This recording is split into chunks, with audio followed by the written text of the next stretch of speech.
Canal water ఉన్నటువంటి land సేల్కి వచ్చింది. ఇది 41 ఎకర్స్. దీంట్లో 30 ఎకర్స్ వరకు వరి వేస్తున్నారు.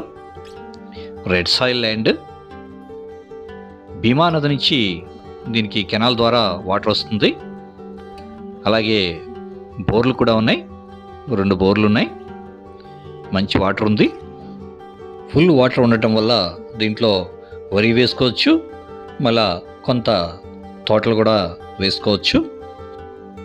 ఈ ల్యాండు చెన్నై సూరత్ ఎక్స్ప్రెస్ హైవేకి జస్ట్ 1.5 కిలోమీటర్లోనే ఉంది. ఈ చెన్నై సూరత్ 6 లేన్ ఎక్స్ప్రెస్ హైవేకి ఏదైతే ఉందో దానికి బాగా దగ్గరగా ఉన్నటువంటి ల్యాండు. హైవే వర్క్ నడుస్తూ ఉంది. ఇది 2025 కల్లా రెడీ అయిపోతుంది. ఈ ల్యాండ్ వచ్చి కర్ణాటక రాష్ట్రం యాదగిరి జిల్లా వడిగేర తాలూకా చెందినటువంటి